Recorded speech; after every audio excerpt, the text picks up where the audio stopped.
Hello, and welcome back to the Taylor Seminars, where we talk about how Taylor Swift turns life into poetry. My name is Hannah, and I'm here with Exquisite. How are you? I'm good. Oh, we haven't done this in a while. I know. If you didn't know, Exquisite actually went to two Dublin shows. I did. I got Sweet Nothing and also Hoax, Oh my gosh, that was a and I hit great the mashup. ground. So And what? I hit the ground. Like I just and it was funny because we literally mentioned those two songs when we talked about Guilty as Sin. The timing was impeccable. Maybe Taylor was listening in on one of her little flights between countries. Um, but yeah, I'm so glad you had a great time. It looked so fun. I know. I we need to figure out how we're gonna go to Vancouver because I can't look like this. I need to see her one last I time. know, I know. Well, today we are here to talk about Who's Afraid of Little Old Me, which is track 10 of this album. Can't believe we've done so many of these. No, Um, we've been doing this for like a couple yeah, months. like 13 weeks of episodes, at least, right? Because we had a couple before.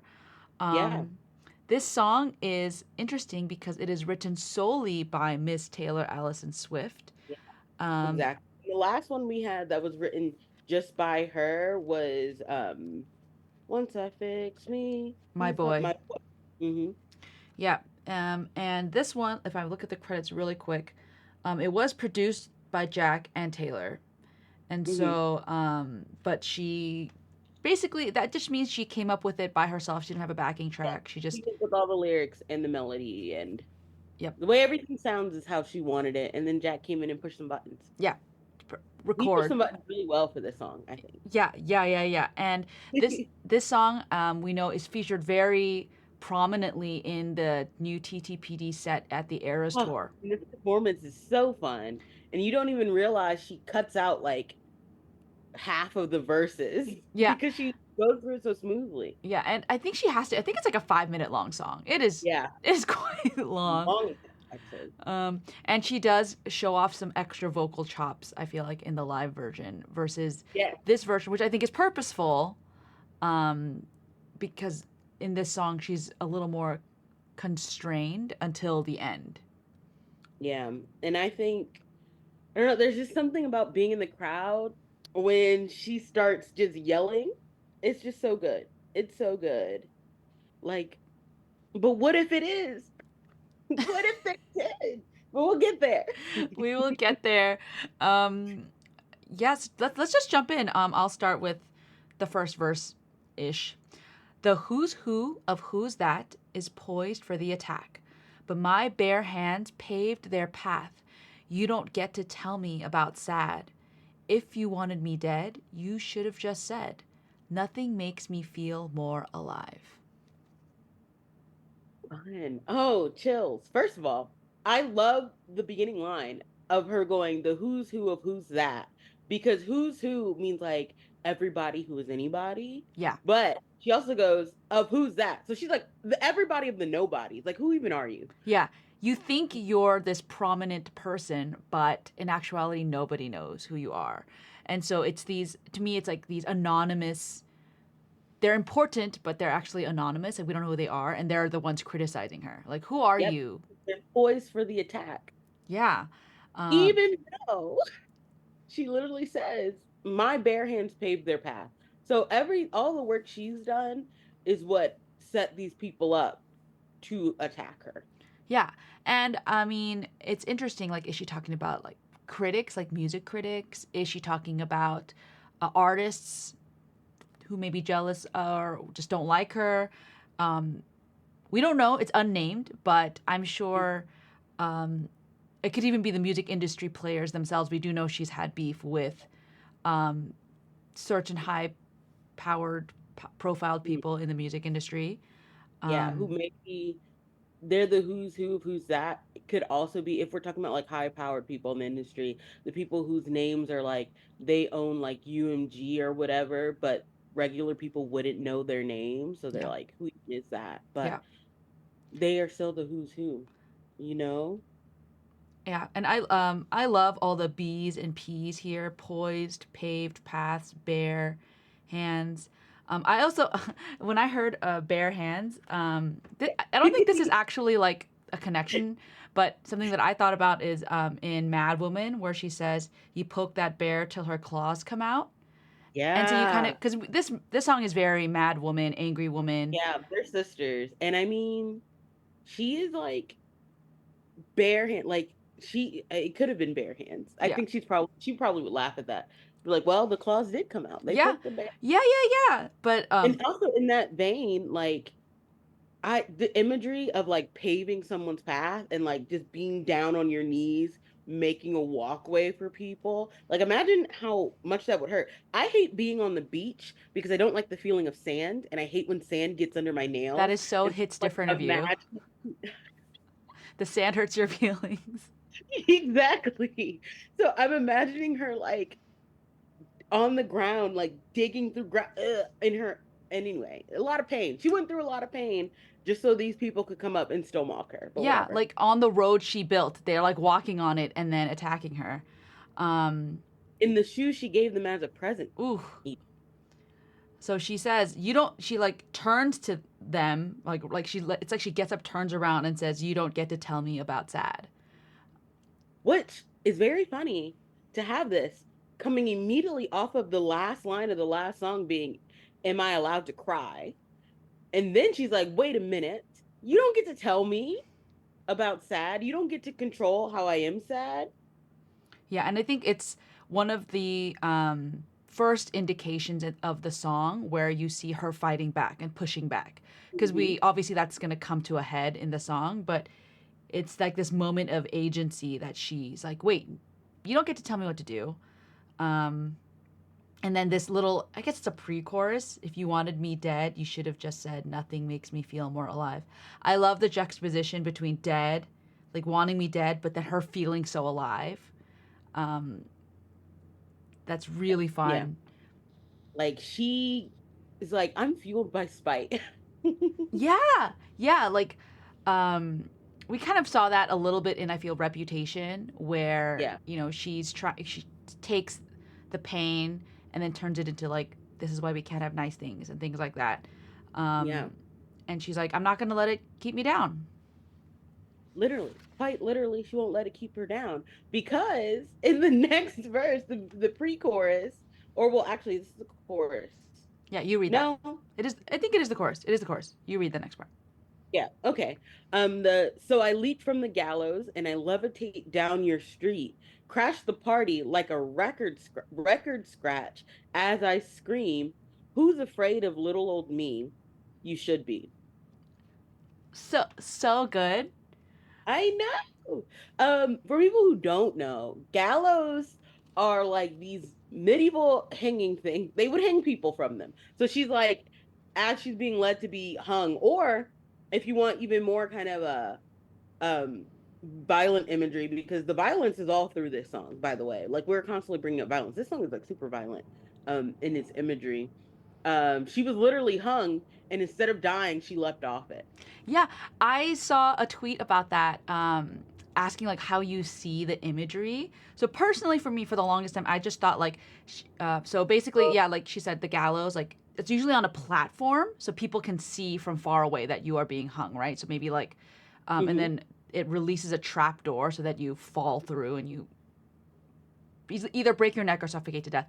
And I always saw it as like she had the noose around her neck, and then suddenly she like tears it off and jumps off and like scares everybody. But it's totally possible that the trapdoor was released. She hung there. People thought she was gonna die, and then she like, And then she jumps. yeah, and then starts levitating. Like both are terrifying. I like I the like to. first image because it's less I also. violent.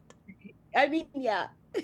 I also imagine like she's hanging there and she just like lifts up and just cuts the rope from her neck. So while she's levitating down the street, she's got this rope hanging. Oh It's like dang, he tried to kill me, yeah, and now I'm crashing the party. And I think the party specifically because we get that. So I leap from the gallows. I think the party was in celebration of her death. yeah. Like who's Uh, a Yeah. what's the Ding Dong the Witch is Dead, like Wizard of Oz? Yeah, literally. They were singing Ding Dong the Witch is Dead, and she crashes and she's like, well, who was afraid of me? You thought you could kill me?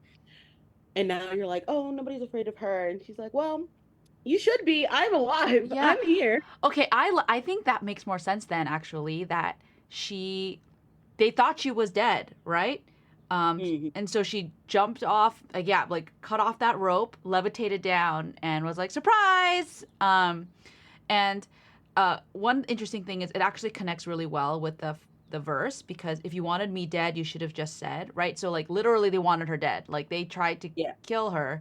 Yeah. And then the record scratch detail I think is really funny, because a party often has music, and this is Hmm. also about Taylor's life and about, her music Hmm. career. And so I think I love that. So good. Yeah. And it's also like, I bet there were people at that party that she was not expecting to be at that party. And that's why she's like, well, if Ooh. you wanted me dead, also, you should have just said something. So now it's like, there's a Ooh. lot of people in this party, and not just the ones who hung me. Maybe even some twins from her dreams at that Ooh. party. Yeah, and it's in the actual track, she does not scream "Who's afraid of little old me" yet. She just kind of does it like, right? Does she? Wait, does she in the beginning? She doesn't say it until, well, hold on. No, she says as I scream when she's crashing the party, she's screaming, But then who's is she afraid? actually screaming vocally? I I think think I think she's still a so. little. I think she's still Or like the maybe she's still chill. levitating down the street. Yeah, but anyway, she so yeah, when I heard this song that first time, "Who's afraid of little old me," you should be. I was like, oh, I had like a little chill, little shiver. Like, oh, like she is a. There's nothing like a mad woman. Hmm. All right, should I read the next section? Yes, you should. The scandal was contained. The bullet had just grazed. At all costs, keep your good name. You don't get to tell me you feel bad. Is it a wonder I broke? Let's hear one more joke. Then we could all just laugh until I cry. I low-key think that other than the bridge, this is my favorite part. Like Oh, we could all this whole section, especially because I'm reading this all as it's like as if it's chronological. So after she's crashed the party, um, they contain it. So the scandal was contained. The bullet had just grazed, and at all costs keep your good name. She's not saying I keep my good name because obviously they hung her. She doesn't have a good name, but they're keeping their good name. They're gonna be like, oh, we accidentally burned this witch, but see, it wasn't. They basically contained it, and now they're like trying to apologize to this person they tried to kill because it didn't work. Like, right? They shot her oh. down. She didn't stay down, and now they're like, I didn't mean it. We didn't mean it. And so she's like, you don't get to say that. Yeah, because they're like, oh, we feel so bad. We did, oh my gosh, it was our bad. And she's like, you don't get And to mind tell you, me. they only feel bad because she survived it. If she had died, that party would have still been happening. And then, so is it, which makes sense. Is it a wonder that I broke, right? Is it a wonder that, you know, I had a breakdown and I'm going to be angry? Mm.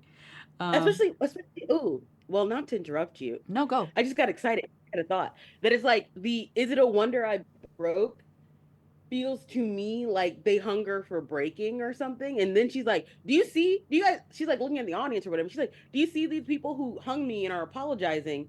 And now they're laughing about it. Like, is it a wonder that I went crazy in the first place? Yes. Yeah. Yeah. I mean, I, you know, I will say this album, like you said, has lots of violence imagery in it. I mean, A Wonder I Broke, like my boy only breaks his favorite toys. Like she's been Mhm. broken multiple ways at this By time. herself, by other people, by people she Exactly. trusted, by lovers, by we'll find out more in Cassandra. She's like by people who she felt were family, blah blah blah. Yeah. And then it's just people are playing it off like it's a joke. Hmm. And even in her whole life, people are like, oh, like, and women hear this all the time, right? I feel like it's just a joke. Just laugh, just smile, like smile it off.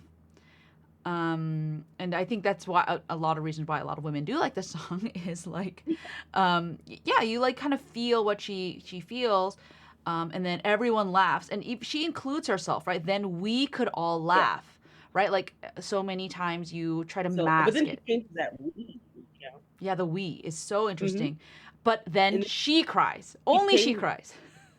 until I cry.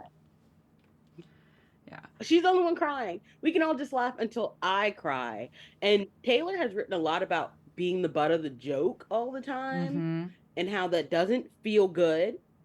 Um, and so this is just, it's really interesting. And we know based on her voice memo that she has for us to listen to, this song was kind of written just fully fledged, as a lot of this song just came out. Yeah. Like I don't think there's that many changes. Yeah. Um, yeah. Yeah. Um, so then she broke, she cried, and took matters into her hands again, right? And Yeah. leaps from the Hmm. gallows. Oh, I guess technically this is Yep. your actually yeah. Read this. I guess chorus one, chorus two. You can read them both. Hold on, because mine just says chorus. I'm looking at thing. Let me look at Well, it is a chorus, different and thing. then like it's Oh, it's like that second. oh yeah, yeah, yeah. Yeah. Okay. Okay. They in the little booklet they just wrote chorus because it's the same thing, but I Yes. will read it. Yeah. Read So it. she expounds upon her chorus again. So it goes like so we have this. So I leap from the gallows and I levitate down your street, crash the party like a record scratch as I scream. Who's afraid of little old me? I was tame, I was gentle, till the circus life made me mean. Don't you worry, folks. We took out all her teeth. Who's afraid of little old me? Well, you should be. And then she repeats, you should be 2 more times, Yeah. which This is like, no this if extended chorus is so good, it's so good. right? Like Because, like, I was tame and I was gentle. Like, she was like, I was just a little girl, yeah. a wide eyed little girl who's desperately in love with you. No, but she was like wide eyed, um, willing and open to trust and all that stuff. Like, she was willing to trust people. And then the circus life made her very mean. Yeah, so the circus life is basically a reference to how in many circuses in the past, that people were just not treated well, and animals especially were not treated Yeah. well. They had like electric prods, they were caged, they had really poor, inhumane conditions, and yeah, that would make an Yeah. animal go crazy, and And make I them will mean. also say, yeah, I will say there's like a history of humans being in circuses as well. Like there's a Hmm. deep well of racism going on there and sexism and all types of violence. Yeah, yeah, But in doing so, in making them mean, and she addressed this like in her next line where she's like, even though the circus life made her mean, the people who were coming looking at her didn't have to worry because they defanged her, just hmm, like they would declaw cats and all that stuff. So like, look, they can't swipe at you, or if they swipe at you, it's not going to hurt. yeah, yeah. Like, and if you imagine that actual practice of taking out someone's teeth, like think about how Ah, painful and dehumanizing, and it makes her weak. Like she can't eat, right? Like yeah, it's a horrible, horrible thing that she's not able to defend herself or to even survive without now like relying on these people who have already tormented her. yep. They've tormented her. They've tortured her. They made her build her own cell or like pave her own path or whatever. Yeah, and the circus Uh, life. I mean, it's a metaphor she used before, like in Mirrorball. She can kind of talked about her tour being like, they called off they called off the circus burn the and the disco rodeo. down. Yeah, and so I mean, a circus can be fun. Either way, It yeah, could be she makes so herself magical. an exhibit. Yeah, So she's she's an like, exhibit. even in, and so even though she was sad, like in Mirrorball, she didn't want the circus to like end or whatever. It ended while she was still dancing, and she's still trying to spin and keep people like looking at her. She gives us another perspective of being in that circus as well. Yeah, yeah. This circus bad. That circus, she was like, no, like I love this life. Circus Granted, she chose. yeah, well, granted, she did not super love it because there's all those revelers, you know. Anyway, Yeah. but anyway, this one is super bad. Yeah, this one she's like, this is what happens when the circus ends for other reasons. Yeah, yeah, yeah. This is really sad. Um, Yeah. let me do this. You actually no, you love the bridge. You read the long bridge. I'll do the outro. Oh, thank you. So tell me everything isn't about me, but what if it is? Then say, They didn't do it to hurt me, but what if they did? I want to snarl and show you just how disturbed this has made me. You wouldn't last an hour in the asylum where they raised me. So all your kids can sneak into my house with all the cobwebs. I'm always drunk on my own tears. Isn't that what they all said? That I'll sue you if you step on my lawn, that I'm fearsome and I'm wretched and I'm wrong. Put narcotics into all of my songs, and that's why you're still singing along. Oh my gosh. Ugh. I love it. I love it when Taylor breaks the fourth wall in her songs and she's like, "Yes, I put I put crack and cocaine in these songs that you're singing along to, even though you hate me. Even though you hate me, you know the lyrics to all of my music because I'm just that good. Try and come for my job." No, so real. And the way that she like sprinkles her hands in the performance during that part, I love it. So yeah, let's Hmm. start from the top. So tell me everything is not about me, but what if it is? I love every time like Taylor is like brought up in random conversations in the media, and then you Why was she in the Drake Kendrick beef for no reason? like who you or other Twitter people like quote it with that lyric. So tell me everything is not about me, but what if it is? Uh, Literally, because what if it is? And I also love the way she sings it because you have like her in front and she's like, "Tell me everything about me," and then she like turns and she does it on stage and she's like, "But what if it is? But wait, what if it actually is about No, me?" it's the who's who of who's that are always bringing her up and trying to, like make some engagement bait out of everything she does, right? Hmm. And then say they didn't do it to hurt me, like it was just a joke, it's not a big deal. But what if Hmm. they did some of those things could be malicious, right? It could Yeah. be, And then we know that some of them were malicious. So of course she's like, those same people who were admiring me also took out my teeth and tried to hang me. So what do you mean? yeah, I mean, if you go through Taylor Swift's life, like you will see multiple occasions of her trying to trust people and then they hang her out to dry. And she's like, "What is going on?" I mean, she buries those hatchets, but she knows exactly where she put them. She has a map. Exactly. Um, and so, she, Exactly. and so she Exactly. wants to snarl and show you just how disturbed this has made her, right? So Hmm. disturbed in this case is not like, bothered. It's like it's how crazy it's made her. Like it's made her And not of a stress. sound mind. Yeah, stressed.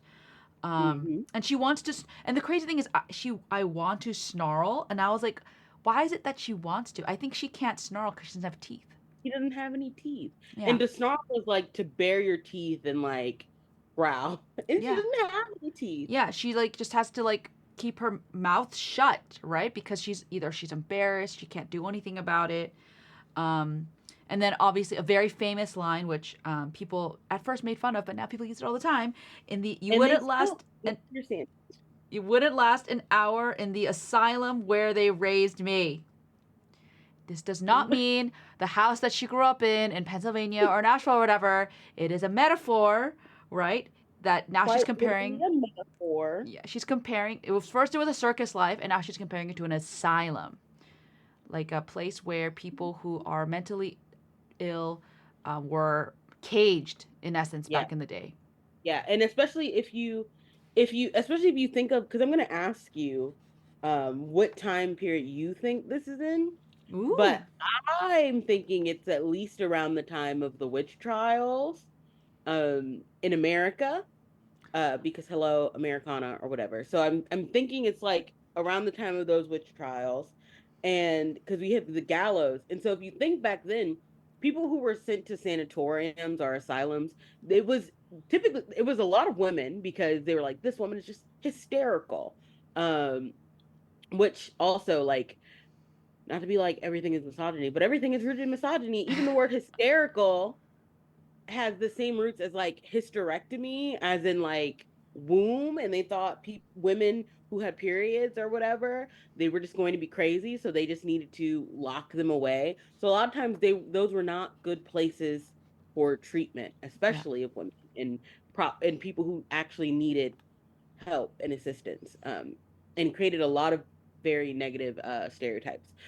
So for her to invoke all the imagery that she's been doing so far, and she's like, "You wouldn't even last an hour. Like Hmm. you think you're better than me, and you think that I don't deserve this or whatever. You don't understand why I've been made crazy." And also on the terms for people who are like, "Taylor, nobody is out to get you." I think you're wrong. Like you're legitimately wrong and you're stupid and you're taking this song more literal than she even intends, but also not understanding what it is she's even saying. And that's the whole point of the song. Like you're not listening. Yeah, I mean, I'll answer that question when I think that this song was written. So yeah, I do see the Americana. So for me, the Americana is like the Gallows, and things like that. But I actually put it more into like the Wild West. I still think we're in like the Wild West. Like, but Daddy, I love him. Like we're gonna talk Ooh, about because even like we're talking about what's it called? What's the next song? I Can Fix Him. No, really, I can. Like to me, because they still use the gallows in the Old West, as like a mhm. type of punishment. So like the 1800s. Um, the asylums were still around, and then it also invokes to me like P.T. Barnum's Circus. Yeah. And that's also okay. Now I'm gonna look that up, but I feel like P.T. Barnum Circus, like that's also like late 1800s. Okay, I'm looking up. P.T. Barnum was an American showman, businessman, and politician, remembered for promoting celebrated hoaxes and founding the Ringling Brothers and Barnum and Bailey Circus.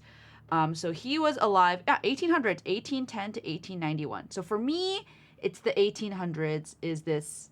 But I can totally see. Yeah, I was seeing late 1600s, early 1700s, but I also see how she's mixing them, Yeah. especially with like tame and gentle, like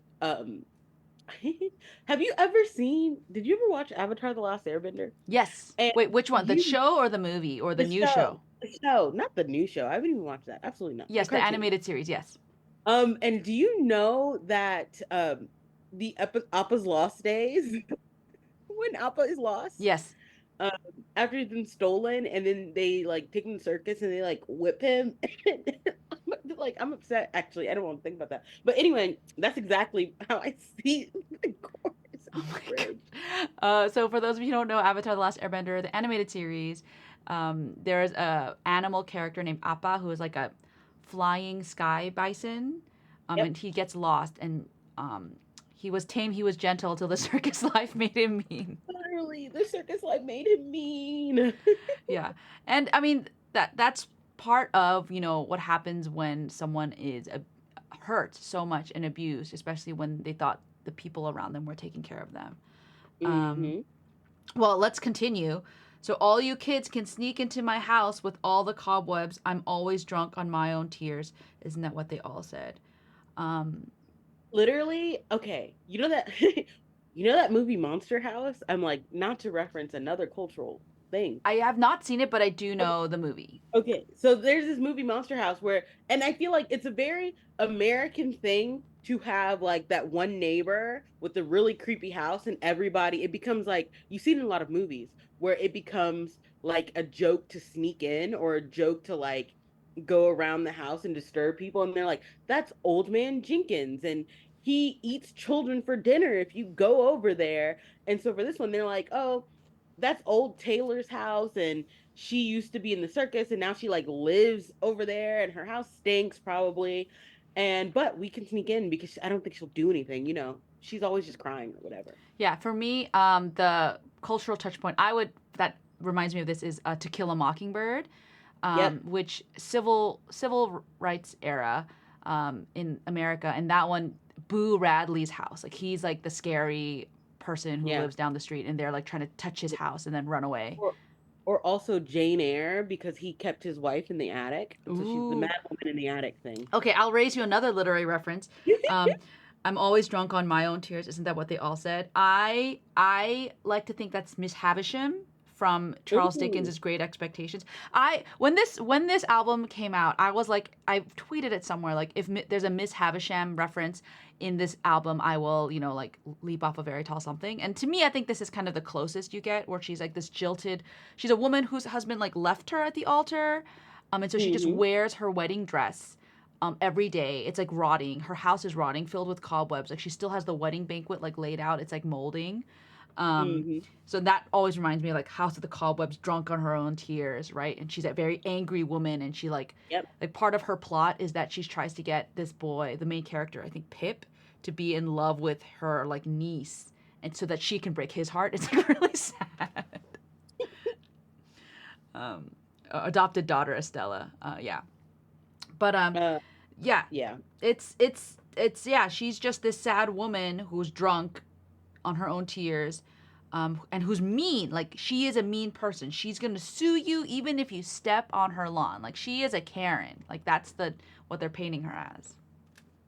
Yeah. She's the meanest person in town. Yeah, even though Um, they're the mean people who like hung her like twice.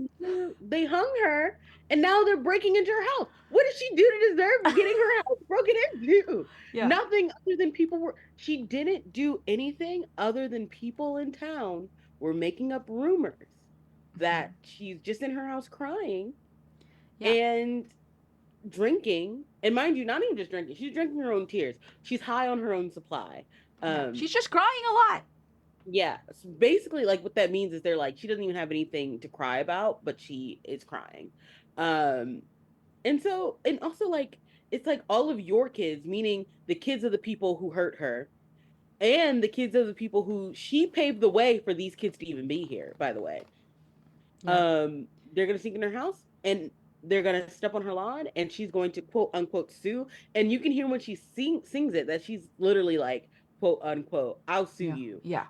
That's been like a rumor about Taylor for years, and it doesn't have much substance behind it at all, except for the people who deserve to be sued. She's got some very serious lawyers, as she should. Yeah. Um, And it's crazy. They're like justifying their treatment of her because, oh, it's because she's fearsome and it's because she's yeah, wretched. It's because she's wrong. Like, she's not a person to be sympathized with or humanized.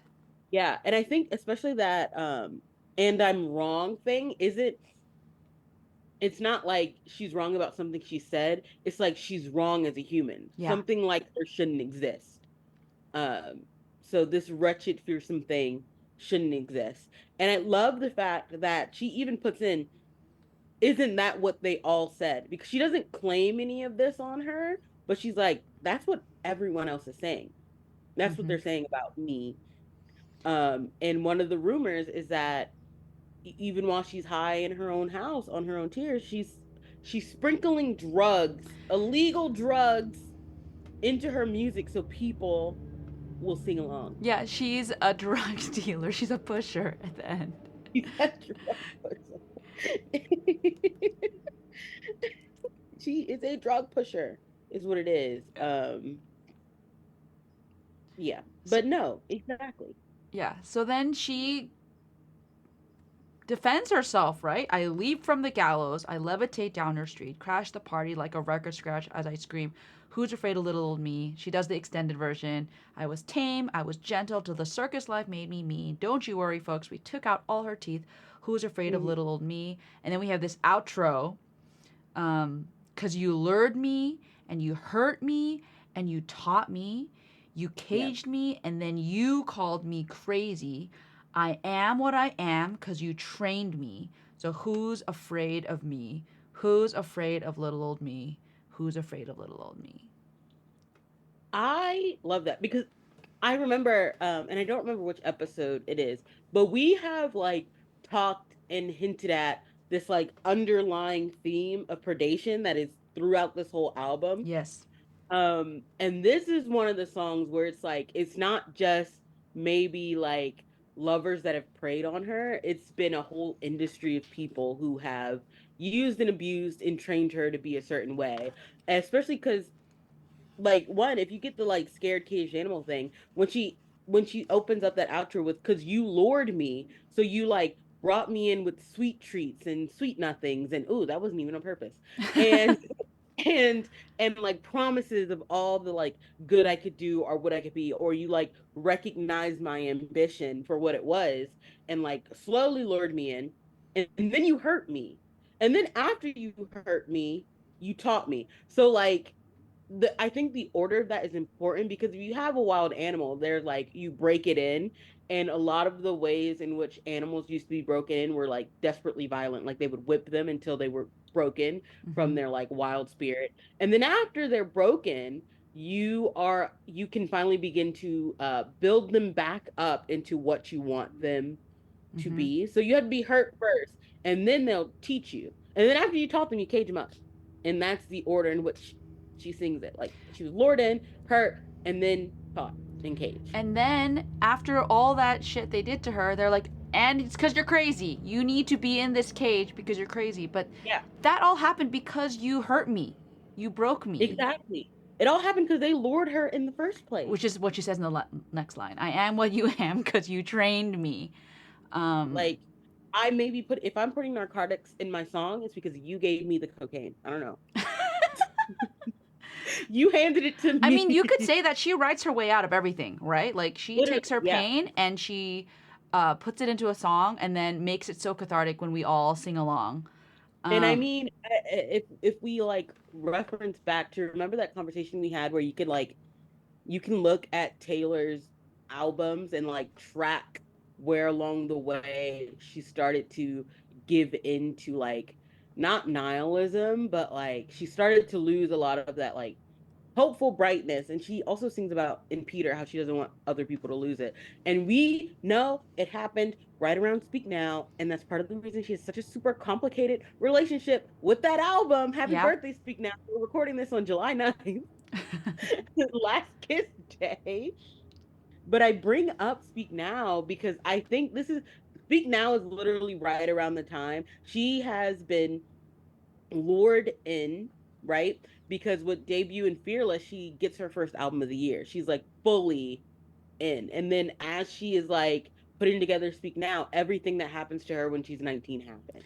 Yeah. And it's a lot of terrible things. And it's also like to bring up, like, this is also the time where she's getting criticized that she doesn't write her own songs. Like, all your Yep. success was Getting not criticized. real. It's because of these other songwriters. And that's Yep. why she's like, She can't sing. she can't sing. Yep. She got that criticism Doesn't too. write her own song. She's like a stupid little girl. Hmm. Uh, and so she's getting all of this. So they're hurting her. They're hurting her with her words. She's being hurt by like potential lovers. And then we get like Speak Now. And when Speak Now comes out, they were calling her crazy after. Like she was getting called all types of crazy. And then we see as like she's like, and then you train me. So we start to see her like truly convert into this like pop star.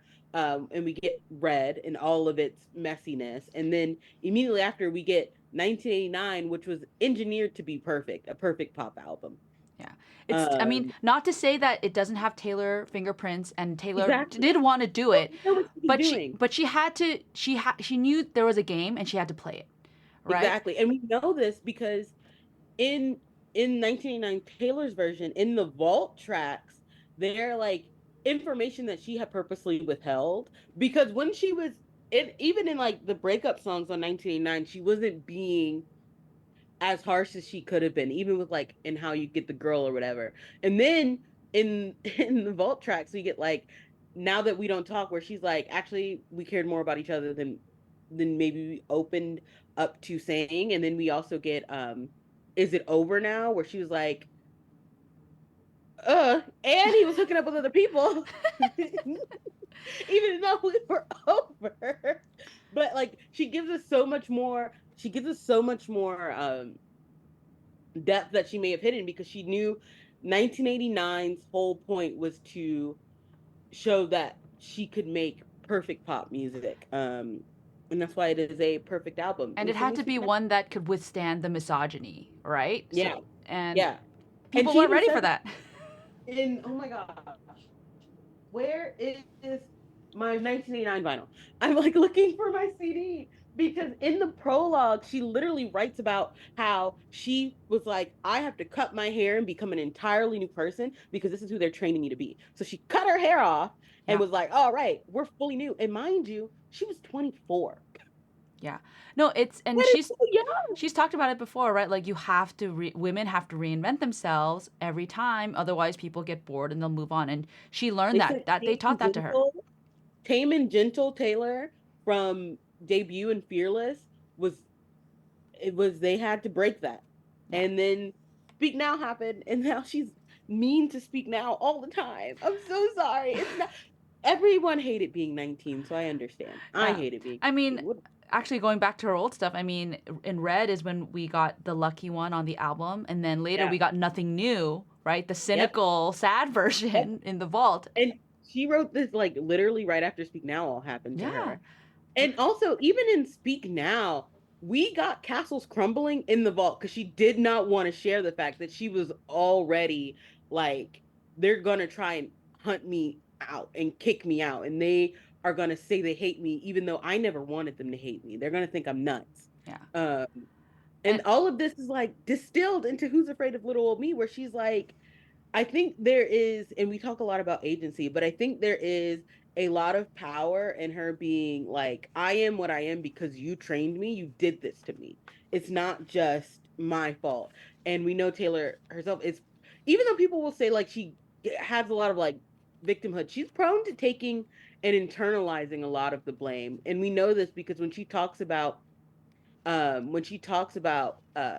the incident with the VMAs, she was like, I thought they were booing me, yeah. even though again, she was a teenager and he was a grown man. And she even went so far as to write Innocent on Speak Now, where she's like, it's okay. You were 32 and you're still a kid too. And it's like, yeah, but Taylor, you were an actual child.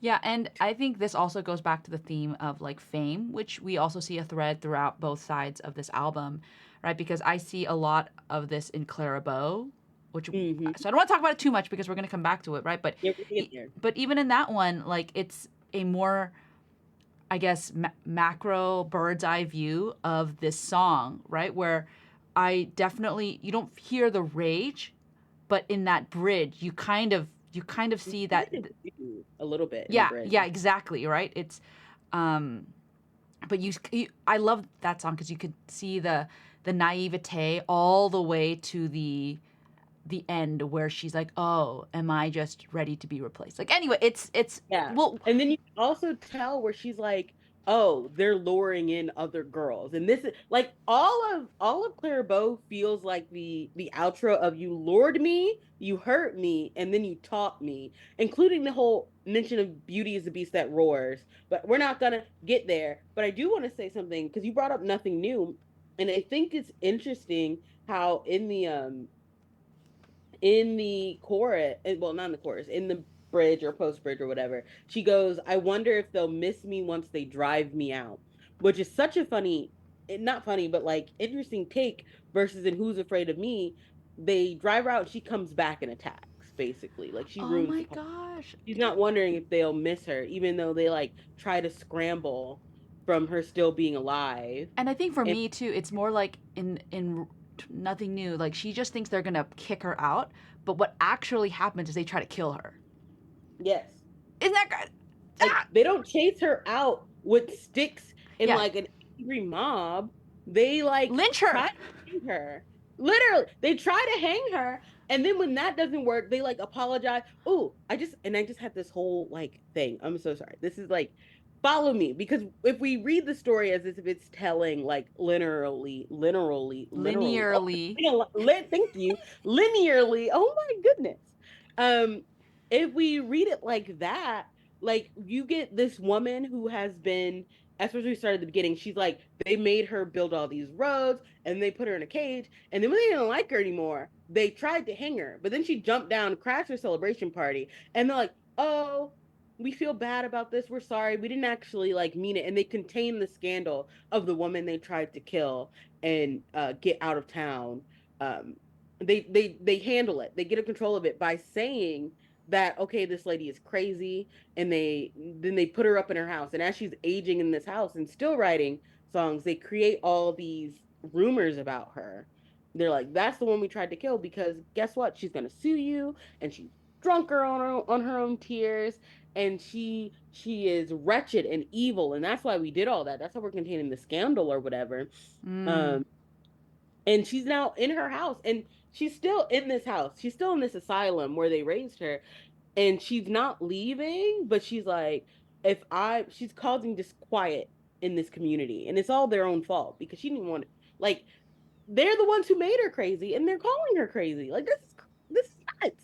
Yeah, and now she's it's she's gonna now just be the town, like, I guess the The dark, town you crazy know, yeah, the lady. town, yeah, yeah. But she's like, but you guys made me into this. I could have been an upstanding citizen with like flowers in my lawn, and And mind you, she was an upstanding yeah, citizen. giving king size candy bars on Halloween. But Yeah. now, right, like, you know, you can't kill me. I'm gonna stick around. Like, you, right, Fact, the I'm, more you want to kill me, the more I have to live yeah, in the first. yeah. So I think that that's like it ends on such an uneasy note. Like, there's no Yeah, resolution. It's just that she's gonna survive what you do. yeah. She's gonna survive, and you're just gonna be afraid of her for the rest of your life because you Yeah. did. You will live in fear because she doesn't even end on you should be. She ends on the question again of who's afraid of little old me, and the little old me is so it scratches an itch in my brain because she's like it's one of those things that's like a saying for like, oh, I'm small. Why should you be scared of me? Like you've already took out my teeth, so why are you scared? Yeah. Even though you know damn well you should be scared. Yeah. And the crazy thing is, like, if they had a healthy respect for her, right? If it wasn't Mhm. fear, and if it wasn't like, pitchforks and torches, right? Like, she, a witch is a very powerful ally, right? Literally. Like, everyone should have a few witches in their lives to help them, with, like, Literally. X, Y, and And Z. she even says this on the album in the Albatross. Yeah. She's like, I'll swoop in at the rescue Yeah. if you acknowledge that you picked this, Yeah. then I will help you out because it's really not that big of a deal Yeah. if you let me help. But if you don't let me help, it's going to terrorize you. Yeah. And I love the way that she puts this in the tour, which again you got to see live twice, where she's like leans on that pole, so it does look like Yeah. she's levitating. And okay, in person, like, and I don't know how to like explain this, but I like obviously you can see her little Roomba or whatever that we're calling it.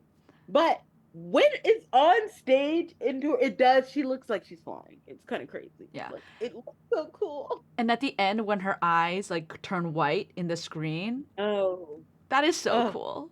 it is the visuals are so cool. There's so many like there's a lot going on in the visual of it all. And if she thinks this is how she can get away with not releasing a music video for this song, she's wrong. And she needs to answer for her crimes. But like there's the visuals literally of like a mad woman in the attic and the screen starts like turning Yeah. or whatever. And it's so cool. She's so cool. Yeah. Oh, I also think that it should be a thing, and I don't know why it's not a thing yet. Because she sings and put narcotics in all of my songs, and you know how she lifts her hands up and she goes, "That's why you're still singing along," and she starts waving her hands back and forth, and then the dancers start waving their hands back and forth. I'm like, why hasn't the audience all started waving their hand back and forth at the same time? They haven't yet. They need to pick that up. I don't know who I need to tell. mm, I was doing it, but a lot of people weren't doing it. I was like, you guys should start doing it. Like, it's perfect audience participation. love that. Love that. Yeah, no, but yeah, no, I love this song. It was like literally an immediate highlight for Yeah, me. I agree. It was In fact, the whole next run of songs was an immediate highlight. it was so angry, and she's always been playing with the anger a lot in recent albums, but this one was, she just got to like belt it out, and it's so cathartic. I'm sure it's so It cathartic for is. her on stage. It is so cathartic to just scream because what if it is? What if it is all about me? All right. What And should that paranoia is all through it too, Yeah, right? oh The yeah, paranoia. yeah, she is, but justified It's paranoia. justified paranoia. And it is interesting to listen to this song and then to like listen to the songs immediately after it of like I can fix him where she's like she is kind of high on her own supply of like high on like her she can fix him syndrome like all of that. And then it's like all of the paranoia she has that maybe people are to get her or maybe they're out to replace her would not be and it's funny because she's had this paranoia since she was 19 years old and she's even mentioned it. She said she knew when Fearless won album of the year that they would be out trying to find the next Taylor Swift, Mm-hmm. and they were out trying to find the next Taylor Swift. So it's like all that paranoia she's had for years is entirely valid. And it's like you wonder what that does to a person to have to live with the idea that one day they're going to try to replace you, and to live with that idea from such a young age. Like this is an idea that she got before her brain was even fully developed. Like that's Yeah. crazy. And so it's like becomes something that's kind of ingrained in you.